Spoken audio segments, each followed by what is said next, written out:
On the eve of my 39th birthday, I took a long, hard look at myself in the bathroom mirror. 3 years since Rob's departure, and I remained terminally single. Mr. Singh's elephant stared down at me judgmentally from the top of the medicine cabinet. Despite serving as a constant reminder that I had been dumped, somehow I still thought of it as a lucky charm. The fact that the tiny, fragile creature had survived unscathed when everything else in my life had shattered seemed nothing short of a miracle. Last year, during a pub quiz, I discovered that not only are elephants polyamorous, but they also practice autoeroticism.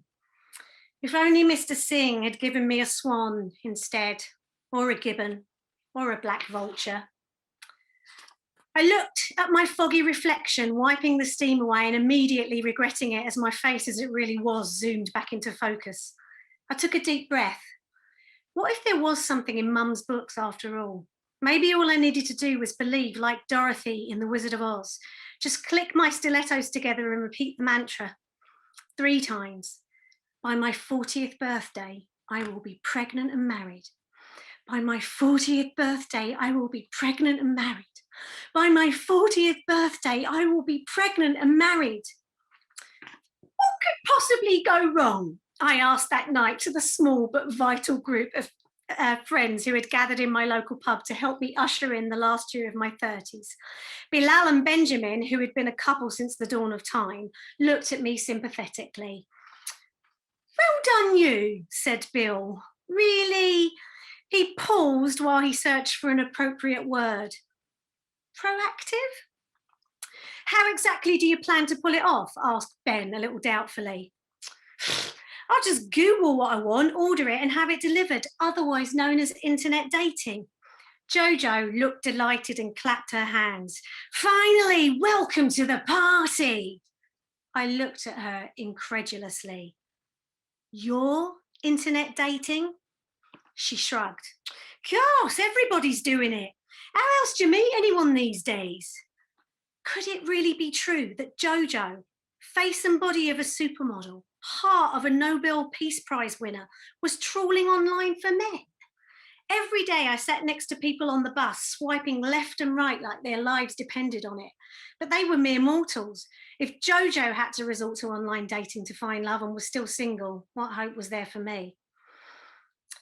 I've been doing it forever, she confessed happily. I downed my Prosecco. Sensing my despair, Bill immediately refilled my glass. Any luck? I asked hopefully. She tried to smile. It's been interesting. Ghastly images of unsuitable suitors came to mind. A cagoule-wearing pigeon fancier, a taxidermist in tweed, and a taxi driver with dandruff and a penchant for novelty pens that undressed busty blondes, depending on which angle they were held at. The pens, not the blondes. I have an internet. I told you the accents were bad. This is supposed to be Welsh. I have an internet dating profile too, chipped in perennial bachelor Gropey Dave. He liked to think of himself as Pontypridd's finest stand-up comedy export. We like to think of him as an aging, womanizing alcoholic. Tinder? Ben asked. It was more of a slight than a question. Dave looked a little affronted. Not just Tinder, eHarmony and Match too. Why are you all so surprised? He asked innocently. Ben snorted and I saw Bill kick him under the table.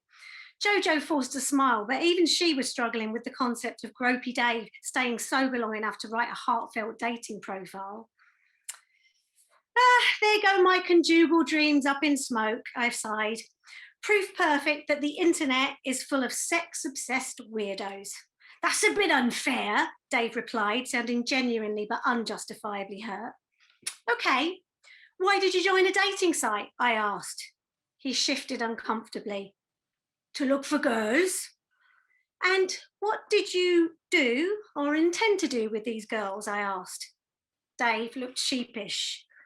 Date them, and he paused, wearing that look a dog has when it gets caught stealing food.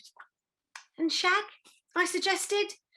Well, obviously I wouldn't say no if the opportunity arose. I rest my case, I said, turning triumphantly to the others, as if I was a prosecutor in the High Court and Dave the accused. Why are you being so bloody judgmental? Dave's voice was increasingly loud, and a hush fell among our fellow drinkers.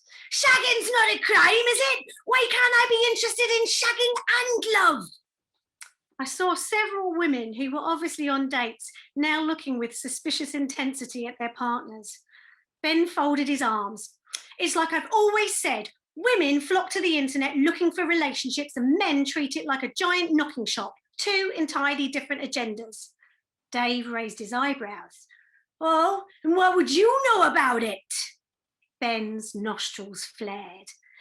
Oh, so because I like cock, you don't think I understand anything about straight men and women?